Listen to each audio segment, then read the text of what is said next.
Rumors swirl through Salem like a cold winter wind, but nothing prepares anyone for the chaos that begins to unfold once Sophia realizes her time in Bayview is running out. She feels the walls closing in on her, the doctors circling her like she's a dangerous case instead of a young woman drowning in traumatizing memories and panic. The more they push her to confront her past, the more she becomes convinced that staying locked away means losing every ounce of herself. And when Aaron is transferred into the same ward, the man she once trusted, the man whose twisted devotion matches her fractured desperation, everything inside her snaps.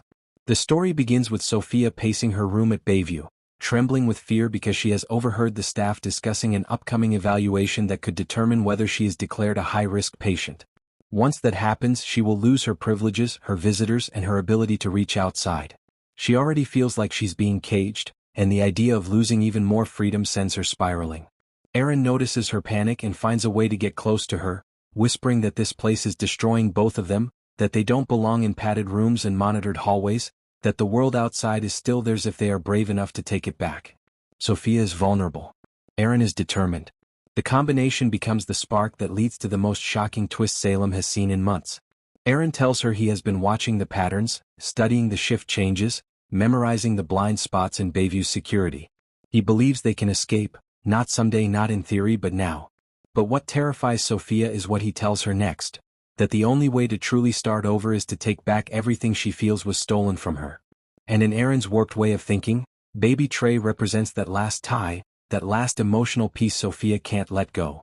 Sophia insists she doesn't want to hurt anyone, especially not a child, but Aaron knows how to push her fears. He tells her that once she is locked away permanently, she'll never see Trey again, that Salem will label her unfit, that everyone will move on while she is left with nothing.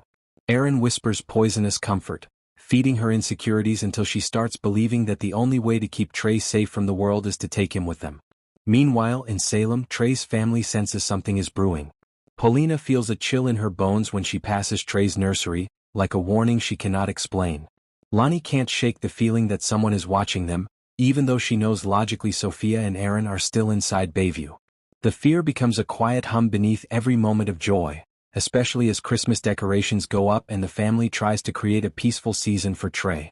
Back inside Bayview, the escape plan begins to take shape. Sophia watches the clock obsessively, timing medication rounds and noticing which orderlies always rush through their tasks. Aaron slips keys, badges, and small tools stolen over weeks into a hidden vent behind Sophia's bed. Each night, they whisper through the walls, planning the exact route they'll take, the door they'll wedge open, the fence panel that's loose. With every passing day, Sophia grows more frantic and more convinced that leaving is the only way to survive. The night of the escape feels like electricity running through the air. Storm clouds roll over Salem, thunder rumbling like a warning. Everything becomes too quiet inside Bayview. The patients sleep. The staff relax in the break room. It's the moment Aaron has been waiting for. He nods at Sophia and she follows him, her pulse hammering in her chest as they slip into the darkness of the corridor. Doors open that should never open. Lights flicker. Security monitors glitch for just a few seconds, enough for two shadows to slip past them. Sophia feels like she is floating outside her body, terrified yet driven by a frantic determination to reach Trey before the world catches her again. Aaron whispers reassurances, pushing her forward as they run into the night. Back in Salem, the storm begins pounding against windows when Lonnie suddenly wakes up from a restless sleep. She feels something wrong in her gut, something cold and unmistakable. She rushes to Trey's room without understanding why, and when she sees him sleeping safely in his crib, she bursts into tears of relief. But the relief lasts only seconds. She goes to check the window and finds muddy fingerprints, small, smeared, and fresh. Someone is out there. The episode ends with a terrifying final image. Sophia and Aaron, soaking wet, standing in the shadows across the street from the Carver household. Sophia stares at the faint glow of Trey's nursery window, her breath shaking, her eyes wide with longing and desperation.